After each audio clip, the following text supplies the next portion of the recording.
Hello, greetings from this side of the world. I'm Pearl A.B. Clinton, a psychologist, a mental health advocate, a transformational speaker, an encourager, and a team coach. This is Words That Heal.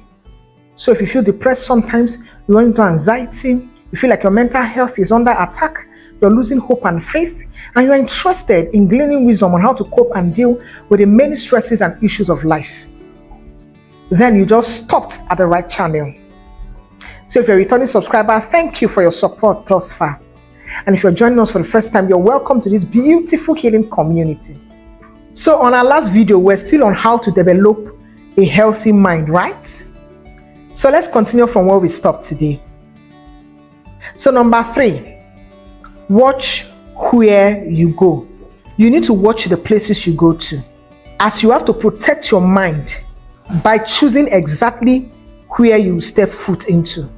You see, because some places you go to ends up polluting your mind. You know those places. So decide not to go for the good of yourself. Number 4, watch your association. Yes, you heard right. Some of you, the company you keep ends up leaving your mind in a bad shape. Yeah, don't you know that the company you keep influences your whole life in general? Before long, when you keep the bad company, you start thinking evil, you begin to envy and be jealous of others. You also begin to condone bitterness and hatred as well. And you know that this is not how you used to be. See, I will advise you, better run for your life. Yes, run for your life before you destroy that life because you went to mingle with the wrong association. You can see Proverbs 13 verse 20, same Proverbs 27 verse 17, and 1 Corinthians 15 verse 33. So let's look at the implications of the above points that I've stated. You see, carrying out the above points will help you begin to watch your thoughts. So whatever will be beneficial to you at all, you don't bother wasting your time thinking about it. See, everything begins in your mind, even before you speak or act. You can see Matthew chapter 12, verse 34.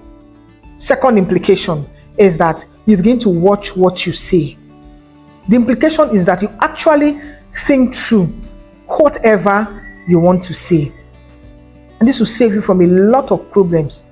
Trust me. For even the scriptures are buttressed how powerful your words are. Not just to others, but mostly to yourself. You can see Proverbs 18 verse 20 to 21, Numbers 14, 28, and Isaiah 57 verse 19. Listen, you give life or death once you open your mouth. You show how foolish or how wise you are once you say anything. That's why as much as life is individualistic, it is also collective. So let's try to watch what we say at all times. And I trust that the grace of God and the mercy of God will help us all. Amen. Number 3 implication, you begin to watch what you do. Again, your actions will clearly be impacted by the other 2 we just mentioned. Because once you can watch what you see and what you hear, it is easier for you to act rightly.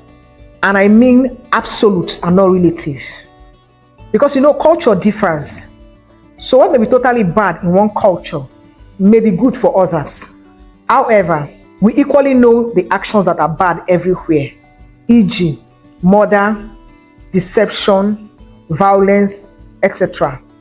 In all, just know that whatever you do have a way of affecting not just you, but others as well, good or bad. And this is why I say you must of necessity develop your mind. Because as you know now, it governs what you think, say, and do. Listen, man is a psychological being housed in a biological machine. And that is why you should take very good care of your mind, which seems to be the psychological part of you. And this is where we draw the curtains close for this subject. And I hope even now the contents have altered your mind for good. And I truly pray that you apply all that you have learned so far, even as we journey on in this new year. I'm rooting for you. And now, you do well to be strong, live gratefully, and never give up irrespective. You have more questions and concerns, send them to whatsapp2022@gmail.com. Or better still, you can leave it at the comment section if that is easier for you, and we will address it. Thank you once again for your support thus far. And I love you all as always. So I'll see you in my next video. Bye now.